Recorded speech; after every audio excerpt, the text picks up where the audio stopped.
Bapak Ibu Saudara. Gimana kabarnya? Wow, luar biasa ya. Puji Tuhan. Pagi ini pesan Tuhan ada lagi nih. Tunjukkan integritasmu. Wow, tunjukkan apa? Integritas. Nah, pagi ini kita akan dengar banyak tentang hal integritas ya. Ini menjadi pesan Tuhan buat saya, Bapak, Ibu, dan Saudara ya. Tunjukkan integritasmu itu bisa merupakan sebuah teguran, tetapi juga bisa menjadi sesuatu yang mengingatkan kita bahwa pada kita sesungguhnya anak-anak Tuhan, orang-orang percaya, ada integritas, katakan amin. Tuhan mau tunjukkan itu, kasih lihat itu sama orang. Praktekkan itu dalam kehidupan kita gitu. Ya, pesan ini buat kita semua, saya, Bapak, Ibu, Saudara. Nah, Bapak, Ibu, Saudara, sebagai orang-orang yang ditempatkan Tuhan di bumi, kita tahu ya bahwa kita tuh disebut pendatang dan perantau ya. Kita tahu pendatang dan perantau adalah orang yang keluar dari daerah asalnya, kemudian dia pergi ke sebuah tempat dan tinggal di tempat yang baru ya, disebut perantau. Nah, kita, keberadaan kita anak-anak Tuhan, orang-orang percaya di bumi ini adalah sebagai pendatang dan perantau. Artinya keberadaan kita enggak selama-lamanya ada di bumi. Siapa yang betah di bumi? Kita nggak selama-lamanya, maka ada suatu waktu kalau tugas kita di bumi selesai, maka kita pulang. Ya, makanya kalau orang-orang Kristen kan kalau meninggal pulang ke rumah Bapa, karena memang di bumi itu nggak selama-lamanya. Nah, untuk apa tujuan kita di bumi? Tujuan kita ditempatkan di bumi, Tuhan pilih kita, Tuhan selamatkan kita, Tuhan tempatkan di bumi untuk menjadi duta kerajaan sorga. Saya sengaja ulang ini supaya kita paham tentang prinsip kerajaan ini tuh Bapak Ibu. Bahwa Pak, bukannya saya lahir di bumi. Ya betul, kita lahir di bumi. Tetapi Yesus berkata sama murid-muridnya, kalau engkau sudah dilahirkan baru di dalam Kristus, maka kita udah bukan dari bumi lagi. Maka kita disebut kita berasal dari sorga. Dan keberadaan kita di bumi karena Tuhan percayakan kita sebuah tugas. Itulah sebabnya disebut duta kerajaan sorga. Nah, Bapak, Ibu, Saudara, tugas kita di bumi adalah membawa misi kerajaan sorga yang sering disebut tadi duta kerajaan ya. Nah, sebagai orang-orang yang Tuhan taruh untuk sementara di bumi mewakili sorga, ini luar biasa. Maka kita harus kita harus hidup dengan nilai-nilai yang dimiliki kerajaan yang kita wakili. Kita tinggal di bumi dengan nilai-nilai kerajaan sorga supaya orang yang melihat kita bisa melihat, oh ini bukan dari bumi. Ini orang-orang yang menjadi perwakilan sorga di bumi. Karena ada nilai-nilai kerajaan sorga yang kita hidupi. Ya, artinya ada kualitas hidup yang berbeda yang harus kita hidupi di bumi ini. Ya. Nah, kualitas hidup ini sangat penting Bapak, Ibu, Saudara. Ya. Bila hidup kita berkualitas, maka keberadaan kita di bumi, percayalah nggak akan diremehkan. Katakan amin. Ya, seringkali yang membuat orang diremehkan karena apa? Menjalani kualitas hidup yang enggak sebagaimana mestinya. Tapi waktu kita menjalani sebuah kualitas hidup yang adalah perwakilan sorga di bumi, maka orang lain dapat melihat ada kualitas unggul pada saya, Bapak, Ibu, dan Saudara. Suatu kali ada seorang ibu datang, Pak, saya diremehkan. Sama siapa? Sama semua orang. Suami meremehkan, anak meremehkan, tetangga meremehkan, ipar meremehkan, mertua meremehkan, semua meremehkan saya. Hal yang sama ya, artinya pembicaraan ini bisa terjadi pada siapa aja Pak. Bisa terjadi pada seorang bapak Pak. Sepertinya keberadaan saya diremehkan, istri meremehkan, anak meremehkan, tetangga meremehkan, siapapun meremehkan. Ya. Nah, Bapak, Ibu, Saudara, kuncinya sebenarnya cuma satu. Bangun kehidupan kekristenan kita dengan sebuah kualitas yang di atas rata-rata. Percayalah orang gak akan remehkan kita lagi. Bukan soal keadaan ekonomi yang kurang kaya, bukan itu masalahnya. Bukan karena soal pendidikan yang kurang tinggi, bukan itu. Tapi soal kualitas hidup yang kita jalankan. Dan nilai-nilai yang kita hidupi. Dan nilai-nilai yang kita hidupi itu memang nilai kerajaan surga itu banyak. Nah, salah satu yang jadi penekanan Tuhan, yang Tuhan mau kasih kita, adalah soal integritas. Itu adalah nilai-nilai kerajaan yang luar biasa.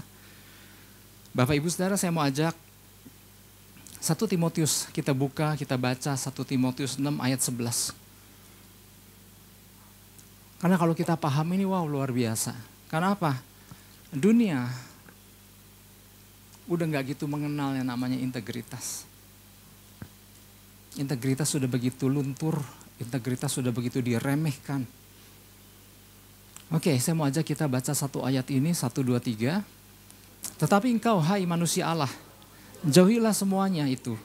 Kejarlah keadilan, ibadah, kesetiaan, kasih, kesabaran, dan kelembutan. Ya. Di dalam terjemahan The Living Bible, di sini dikatakan, but you, man of God, flee from all these things. Ya, masih sama ya, jauhilah semuanya itu. Nah, yang saya mau tekankan adalah set your heart on integrity. Kejarlah integritas ya. Kata keadilan ini di dalam bahasa aslinya dikaiosune. Dikaiosune salah satu artinya adalah integritas. Kejarlah integritas. Nah, kata integritas berasal dari, kita sering bahasa Inggrisnya ya, integrity ya. Integritas sama integrity ya, maksudnya diambil dari kata integrity. Nah, sebenarnya kata aslinya adalah integer, berarti utuh. Integer adalah utuh, menyeluruh, lengkap, atau segalanya. Jadi makna kata integritas itu utuh, menyeluruh, segalanya. Jadi orang yang berintegritas adalah orang yang memiliki keutuhan dan keselarasan dalam pikiran, perasaan, sikap, perbuatan, dan perkataan. Ini luar biasa ya, kalau khotbah di tempat ini begitu mengucapkan apa, semua nyatu. Luar biasa.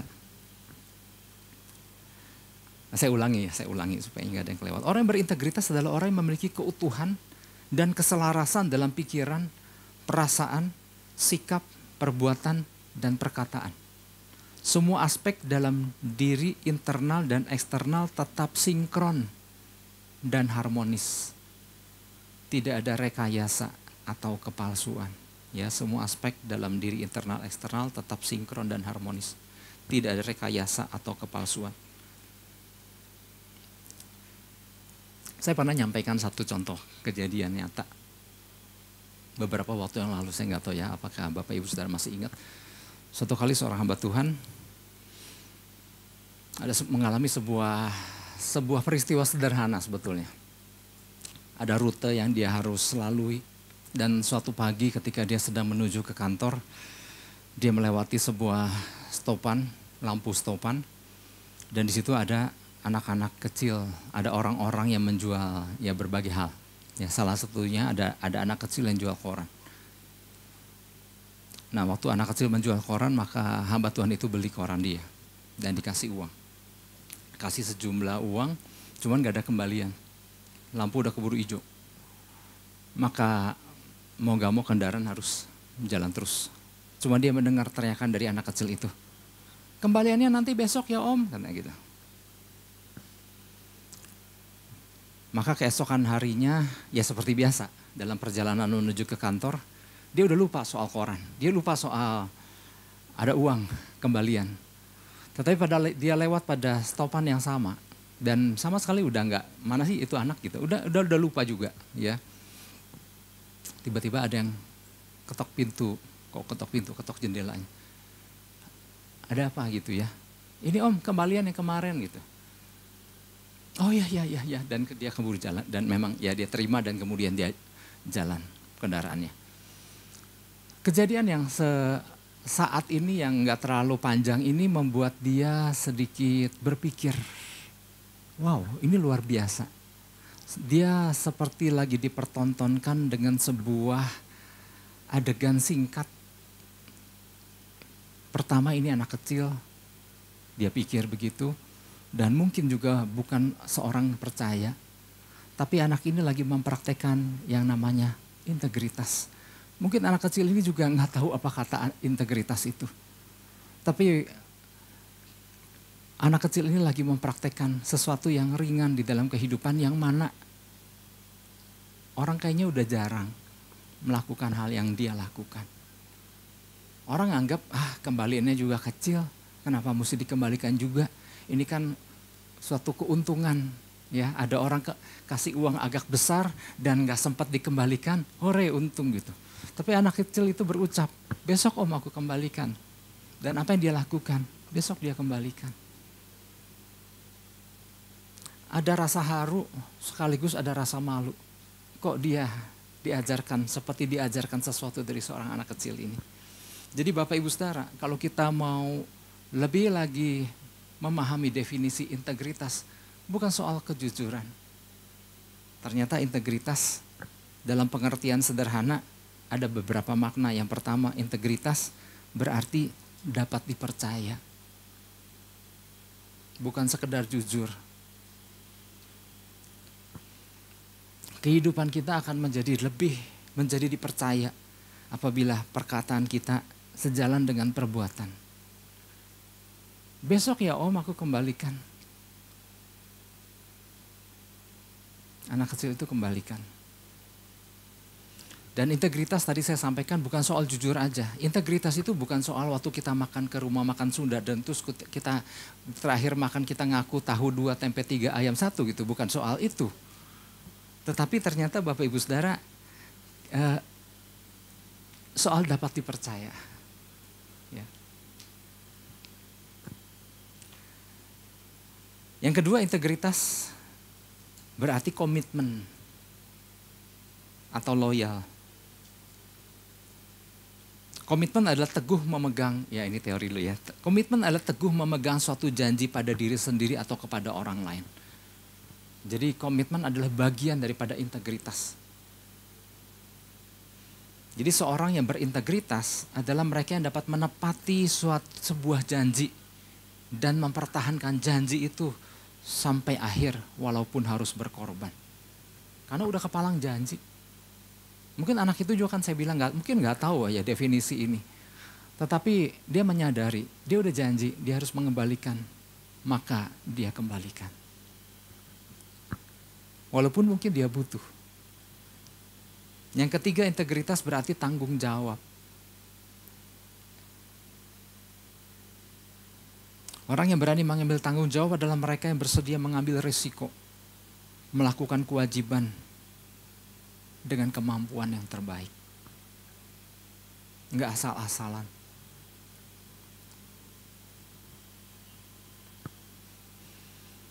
Integritas yang keempat berarti konsisten. Konsisten adalah tetap pada pendirian. Orang yang gampang goyah. Jadi jangan bangga dulu kalau hari ini kita jujur. Nggak salah dengan itu. Jangan bangga kalau hari ini kita disiplin. Jangan bangga kalau hari ini kita rajin, kita tanggung jawab. Jangan bangga kalau cuma hari ini. Karena integritas berarti konsisten. Besok pun begitu. Lusa pun begitu. Sampai kapanpun nilai itu tetap kita pegang. Itu integritas. Nah ayat yang tadi kita baca di 1 Timotius 6 ayat 11. Itu banyak, itu ayat penutup. Nasihat-nasihat penutup yang ditulis Rasul Paulus kepada Timotius. Jadi kalau kita perhatikan sebetulnya nasihat yang diberikan Rasul Paulus kepada Timotius bukan di penutup aja. Tapi sejak pasal 4 di 1 Timotius, pasal 4, 5, 6, di situ udah mulai banyak nasihat-nasihatnya. Karena Timotius adalah anak rohaninya daripada Rasul Paulus. Timotius bukan orang super, tapi dia anak didik, anak rohaninya daripada Rasul Paulus. Timotius juga punya kelemahan. Itulah sebabnya banyak nasihat demi nasihat yang menguatkan Timotius diberikan oleh Rasul Paulus. Ya. Kata pembuka yang ditulis oleh Rasul Paulus yang ditujukan kepada Timotius adalah, tapi engkau hai manusia Allah. Wow, ini luar biasa. Oh you man of God katanya. Artinya daripada manusia Allah ini adalah, engkau adalah manusia yang mewakili Allah di bumi. Siapa di sini man of God?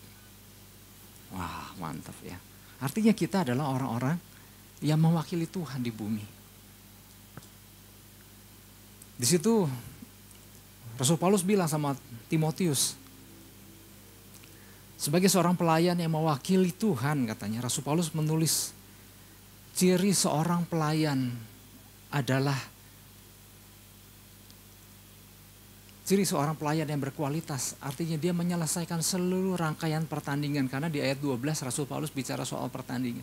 Selesaikan pertandinganmu dengan baik. Jangan cuma bisa memulainya aja tapi nggak tahu bisa menyelesaikannya. Di ayat 12 munculin sedikit. Bertandinglah dalam pertandingan iman yang benar. Ya. Jadi, salah satu nasihat yang diberikan Rasul Paulus adalah engkau adalah atlet yang harus menyelesaikan seluruh rangkaian perlombaan. Nah, di dalam pertandingan kan ada aturan. Mana yang perlu dibuang kalau itu di luar aturan dan mana yang perlu digunakan. Jadi semua itu adalah keputusan demi keputusan yang harus Timotius belajar untuk ambil demi untuk selesainya sebuah pertandingan. Oke, lanjut ya. Ini yang menjadi pesan Tuhan. Tuhan ingin kita sebagai orang percaya seharusnya dikenal karena memiliki jati diri yang selaras dengan nilai-nilai kerajaan. Dalam hal ini integritas. Makanya pesan yang disampaikan adalah tunjukkanlah integritasmu. Itu lagi ditujukan kepada setiap kita, saya, Bapak, Ibu, dan Saudara. Percaya atau enggak percaya, kita hidup di masa ini di mana Bapak Ibu Saudara ada di sebuah situasi di mana banyak orang berkata, dulu orang kalau berjanji, dulu kalau orang minjem sesuatu, enggak pakai ikatan jaminan tertulis atau jaminan apapun. Dulu orang cukup dengan mengucapkan kata, 3 hari ya aku balikin. Dan hari ketiga dia kembalikan. Dan itu dikenal, dimiliki oleh orang-orang percaya. Maksudnya hari ini pun biarlah nilai-nilai itu tetap ada. Katakan amin. Ya.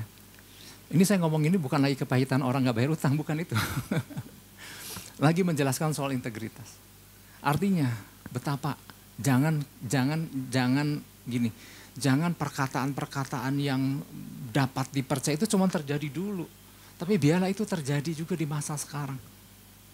Di mana orang-orang di zaman sekarang udah pakai notaris sekalipun berani langgar gitu. Udah pakai materai sekalipun berani langgar. Tapi biarlah kita menjadi orang-orang yang paham bahwa hanya dengan kekuatan covenant, ikat janji kita dengan Tuhan, yang gak kelihatan, tapi itu kita pegang, karena kita punya ikatan perjanjian sama Tuhan. Di dalam pemberkatan nikah, saya seringkali mengingatkan bahwa, ada ikatan yang lebih kuat dari materai loh. Ada ikatan yang lebih kuat daripada buat perjanjian di hadapan notaris. Dan ikatan yang paling kuat itu namanya covenant. Covenant bukan urusan kita sama Tuhan. Covenant adalah urusan kita sama pasangan juga. Covenant adalah urusan kita sebagai dengan sesama waktu kita sadar kita adalah orang percaya. Wow, dahsyat banget ya. Dan biarlah nilai-nilai itu tetap hidup ya di antara orang-orang percaya. Ya, yang nggak percaya biarin karena belum percaya. Tetapi biarlah itu hidup di tengah-tengah kita sebagai orang-orang percaya. Nah, jangan sampai nilai-nilai yang disebut integritas ini jangan malah tergerus. Ya. Orang diperhadapkan dengan banyak situasi, tetapi jangan sampai yang dikorbankan pertama adalah nilai-nilai dahsyat itu gitu maksudnya. Contoh Yusuf. Yusuf ada di dalam sebuah kondisi yang waktu itu boleh dikatakan dalam kondisi yang tidak baik-baik. Atau boleh dikatakan Yusuf itu dalam keadaan sedang terpuruk. Meskipun akhirnya dia terdampar di rumah Potifar. Tapi itu bukan sesuatu yang dicita-citakan Yusuf kan. Dia adalah budak di situ. Dan akhirnya dapat posisi yang lebih enak sebagai kepala rumah tangga daripada Potifar. Tetapi kondisi itu sebetulnya bukan sesuatu yang dia harapkan. Orang dia enak-enak lagi di rumahnya sendiri bersama keluarga, bersama ayahnya waktu itu. Tiba-tiba harus menjadi budak belian. Nah, kondisi yang lagi nggak baik-baik aja yang dialami Yusuf sebetulnya waktu ditawarkan untuk tidur sama istri majikan. Ini kan sebetulnya kesempatan kan. Tapi yang luar biasa ya, ini anak muda. Dia berani berkata, maaf aku nggak berani lakukan. Aku lebih takut sama Tuhanku katanya. Ini yang disebut integritas. Tetap pegang teguh nilai-nilai itu. Ya. Seorang hamba Tuhan bernama George Mansing. Ya, George Mansing berkata bahwa integritas itu sebetulnya nggak bisa diambil dari kita. Kecuali kalau kita yang menyerahkannya. Ya, jadi ada sebuah istilah gini, integrity cannot be taken from you. Integrity can only be given up. Jadi pada kita ada nilai yang dahsyat itu. Dan itu nggak bisa diambil oleh siapapun. Kecuali kita yang nyerah. Kecuali kita yang lepaskan sendiri. Makanya judul pesan Tuhannya adalah tunjukkanlah integritasmu. Artinya di dalam setiap kita punya integritas. Tunjukkan itu. Ya. Nah, beberapa hal yang harus kita perhatikan agar tetap hidup dengan integritas yang sejati di hadapan Tuhan dan manusia. Yang pertama adalah tetap setia terhadap apapun yang Tuhan percayakan. Tetap setia terhadap apapun yang Tuhan percayakan. 1 Timotius 6 ayat 20. 20a sih sebetulnya. Hai Timotius, peliharalah apa yang telah dipercayakan kepadamu. Ya. Kata peliharalah yang digunakan di sini adalah fulaso. Fulaso artinya awasi, jaga baik-baik. Jangan biarkan ada satu orang pun yang mencurinya. Ya. Jadi apa yang telah dipercayakan jaga baik-baik. Jangan gampang dilepas. Awasi, karena itu sesuatu yang berharga. Kadang ingin rasanya Timotius menyerah terhadap apa yang telah dipercayakan kepada dia. Bayangkan menjadi seorang gembala di sebuah kota besar, kota metropolitan pada waktu itu di Efesus, saya sering menjelaskan ini. Kota yang gak mudah untuk ditinggali. Ya, apalagi dia harus menggembalakan sejumlah jemaat Tuhan, seorang anak muda. Ya, dia menghadapi begitu banyak tantangan. Eksternal, internal. Kalau eksternal, kondisi pada waktu itu penyesat-penyesat itu bertebaran di mana-mana. Ya nggak beda jauh lah dengan zaman sekarang. Bedanya zaman sekarang pakai sosial media. Ngomong ini itu soal pengajaran-pengajaran yang dia pikir wah sesuatu yang baru. Makanya kalau kita nggak teguh berdiri di atas kebenaran firman Tuhan, jangan sampai gampang diombang-ambingkan. Nah zaman dulu juga sama, zaman pada waktu Timotius itu juga banyak yang mencoba membelokkan jalan-jalan apa yang diajarkan oleh Timotius kepada umat Tuhan. Belum lagi kondisi moral dan kondisi tantangan dari kepercayaan-kepercayaan yang lain. Penyembahan kepada Dewi Artemis di Efesus itu, wow, itu mungkin kalau boleh dikatakan mungkin pusatnya itu di situ. Bahkan sampai hari ini katanya, yang tur ke Efesus, itu patung Dewi Artemis itu masih dijual sampai hari ini. Nah pada waktu itu kan lagi marak-maraknya penyembahan pada Dewi Artemis. Kemudian ada istilah terjadinya pelacuran bakti. Pelacuran bakti adalah bukan orang datang ke tempat pelacuran, jajan gitu. Bukan semata-mata itu untuk memuaskan nafsunya. Bukan cuma sekedar jajan. Tetapi ini pelacuran bakti adalah gini. Dia datang ke tempat pelacuran karena lagi ibadah. Dia pelacuran bakti adalah ibadah mereka adalah begituan gitu. Sama para pelacur. Bayangkan lagi melakukan tindakan yang kayak begitu dan itu buat mereka tuh ibadah. Kayak dulu zaman tahun 780 kan ada Children of God. Ya, atau aliran gereja setan lah sampai hari ini. Kan salah satu ritualnya adalah saling bertukar pasangan di tempat yang sama dan melakukan hubungan seperti layaknya suami istri. Setan tuh kayak begitu tuh, paling demen kayak gitu. Dan buat mereka yang menjalani, oh lagi ibadah, kami lagi ibadah gitu. Dan Timotius hidup di tengah situasi yang kayak begitu, itu eksternal. Internal, sebagai seorang gembala anak muda, menghadapi jemaat-jemaat yang mungkin gak sedikit yang usianya jauh di atas dia, kadang-kadang kan gak mudah.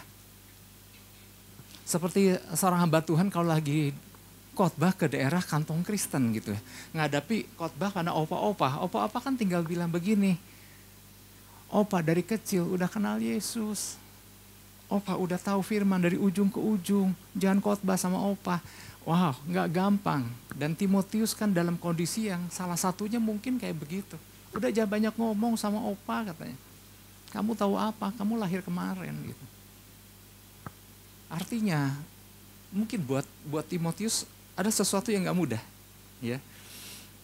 Makanya surat-surat nasihat yang ditulis Rasul Paulus kepada Timotius kan makanya gini, udah Timotius jangan engkau, makanya ya ada satu nasihat yang terkenal kan, jangan seorang pun menganggap engkau rendah karena engkau muda. Itu gara-gara itu. Tapi Rasul Paulus bilang, jadilah teladan dalam perkataanmu, dalam tingkah lakumu, dalam kesucianmu, dalam kasihmu. Rasul Paulus gak pernah memanjakan Timotius. Maju terus. Kalau engkau ditugaskan di situ, kau terus lakukan itu, jangan pernah lepaskan. Ya. Ketika Timotius merasa takut dan lain-lain, maka Rasul Paulus berkata, kobarkan karunia yang ada padamu yang engkau peroleh melalui penumpangan tanganku atasmu. Artinya, apapun yang dipercayakan kepada Timotius, Rasul Paulus selalu nasihat, pegang itu, kobarkan itu, bangkitkan itu terus. Jadi, Timotius lagi diajarin, mana integritasmu? Integritas adalah tetap setia terhadap apapun yang Tuhan percayakan kepada kita. Dalam arti kata lain, integritas adalah komitmen dan konsisten. Komitmen dan konsistensi. Mungkin kita berkata kita nggak pernah melepaskan tanggung jawab kita dalam tugas pelayanan kita di gereja, puji Tuhan dengan itu. Tapi ingat, tugas dan tanggung jawab kita kan bukan soal di gereja aja. Bagaimana dengan rumah tangga? Di rumah tangga kita punya posisi masing-masing. Baik yang suami, baik yang istri, baik yang anak-anak, masing-masing kita punya tugas dan tanggung jawab. Kalau kembali lagi kepada struktur kerajaan sorga, ada tugas dan fungsi yang harus kita hidupi. Itu integritas kalau kita hidupi itu.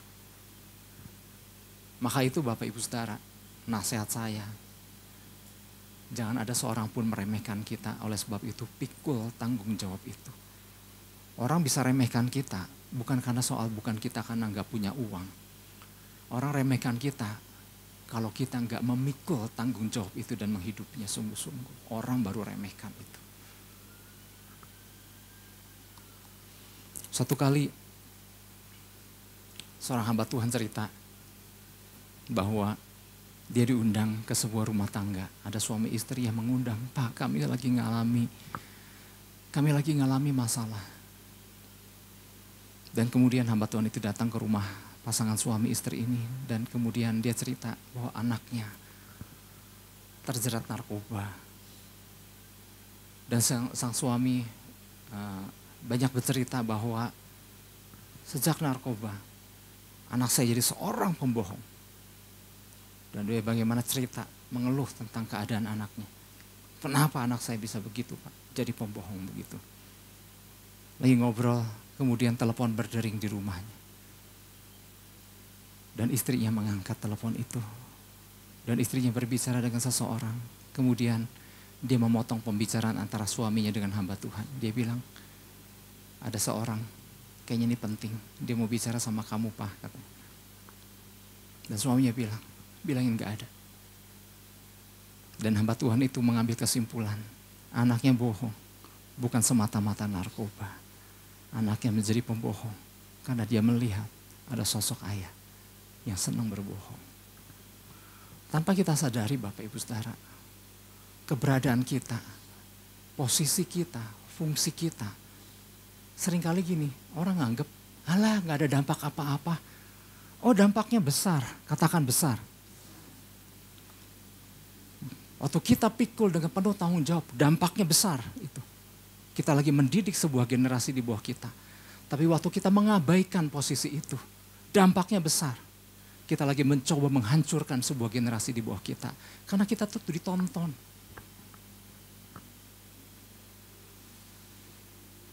Dari mana anak itu dapat bisa berbohong? Bukan soal narkoba. Narkoba salah satu aja. Salah satunya karena dia dapat apa yang dia lihat sehari-hari.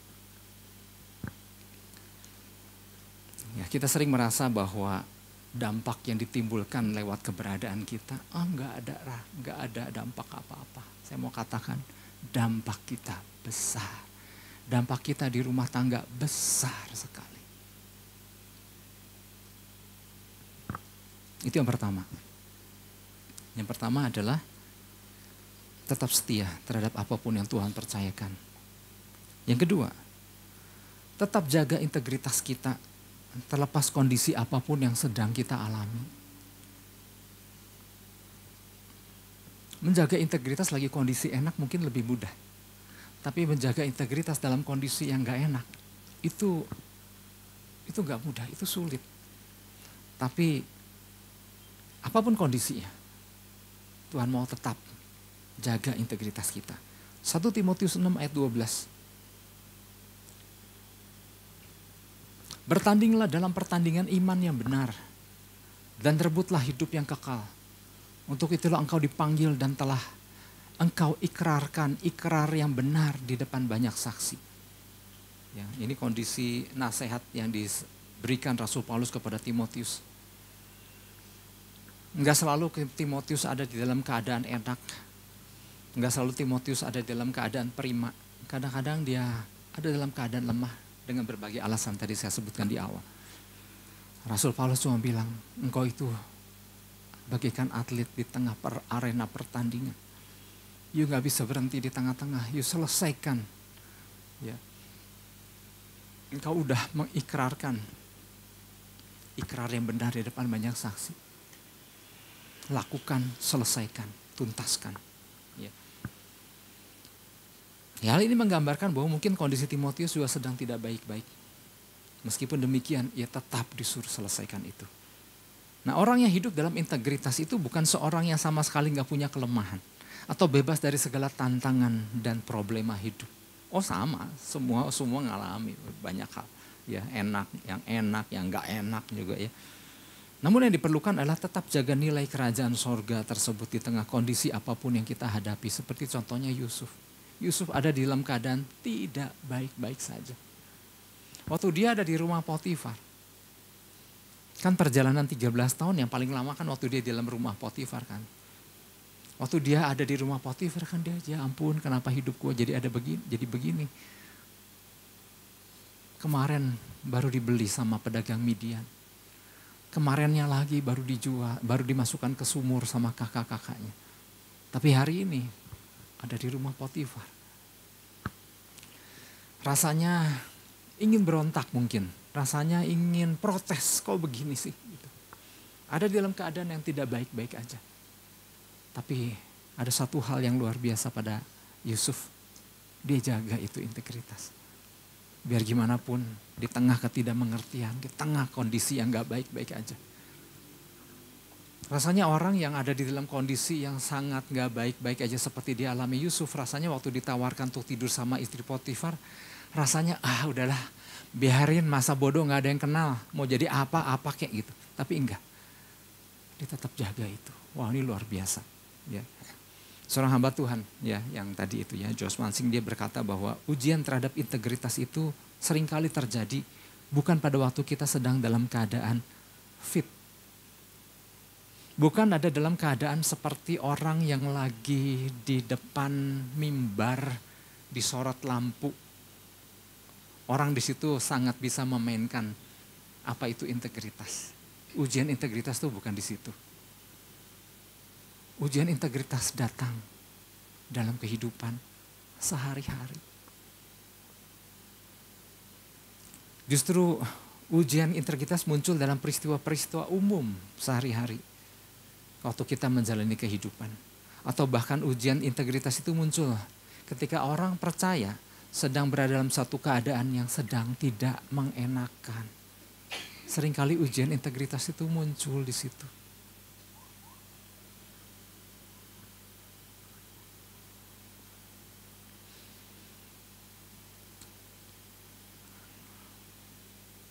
Ketika kelaparan timbul, ini pernah kita dapat pesan Tuhan ini tentang Abraham. Waktu kelaparan timbul di zaman Abraham waktu itu sama Sarah. Mereka akhirnya memutuskan untuk pergi ke Mesir. Dan waktu mereka mulai masuk Mesir, Abraham bilang, artinya mereka ke Mesir itu ngungsi untuk menumpang hidup sementara kelaparan terjadi di negerinya. Waktu masuk ke kota, ke negara Mesir. Ketika masuk ke wilayah di mana kekuasaan Firaun. Ya ini kan Firaun ada Firaun 1, Firaun 2, Firaun sekian. Abraham berkata sama istrinya, kamu tuh cantik sekali istriku. Jangan sampai orang-orang di Mesir ini melihat engkau dan akan memperistri engkau. Kalau dia tahu bahwa aku adalah suamimu, maka orang-orang di sini akan membunuh aku. Maka Abraham berkata sama Sarah, nanti kalau ada yang tanya, bilangin kita saudara ya. Kita pernah bahas tentang itu di beberapa waktu yang lampau. Abraham sampai berpesan sama istrinya, jangan ngaku ya kamu istriku. Saudara pernah suami bilang gitu enggak? Kalau suami pernah bilang begitu, kira-kira gimana perasaan kita? Mau ngapain kamu, mau ngapain gitu kan pastinya. Tapi disitulah integritas Abraham diuji. Kenapa Abraham udah membayangkan masuk ke negeri Mesir. Itu menakutkan. Nanti takut dia dibunuh, takut istri diambil dengan berbagai ketakutan. Akhirnya yang dia korbankan apa yang pertama kali? Integritas dia. Udahlah jangan ngaku aja. Ngaku kamu adikku aja. Seringkali Bapak Ibu Saudara takut menghadapi masalah, takut nggak tahu mesti gimana. Ya udah dah, kita bikin skenario aja. Ya. Dan lain-lain. Dan akhirnya yang diambil adalah tindakan yang salah. Ketakutan membuat seseorang berani untuk memilih untuk berbohong. Itulah sebabnya, ya saya nggak akan cerita banyak lagi soal Abraham ini. Itulah sebabnya ini pernah dialami oleh, sebagai penutup, ini pernah dialami oleh Daud. Daud tahu apa arti pernah jatuh dalam peristiwa Batsheba. Dan dia sadar, dia ditegur dan dia nggak mau ulangi lagi. Dia mau hidup dengan menjaga integritasnya.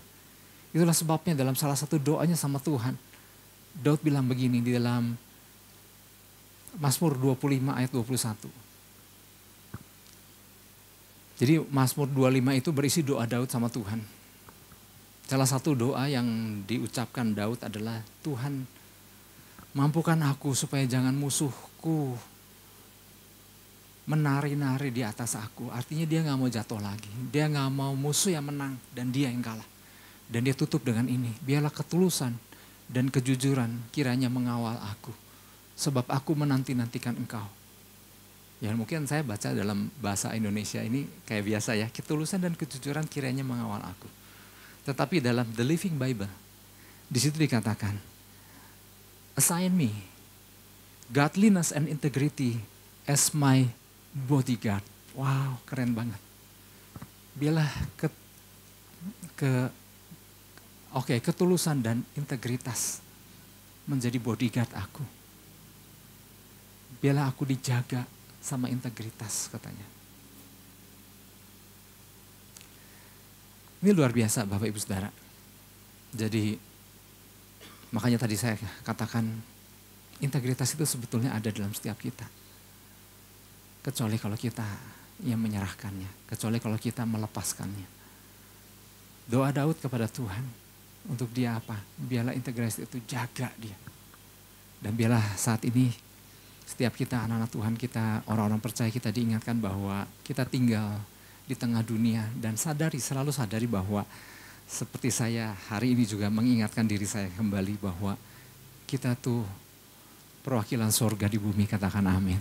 Biarlah orang lihat nilai-nilai itu masih hidup di dalam setiap kita. Yang setuju katakan amin.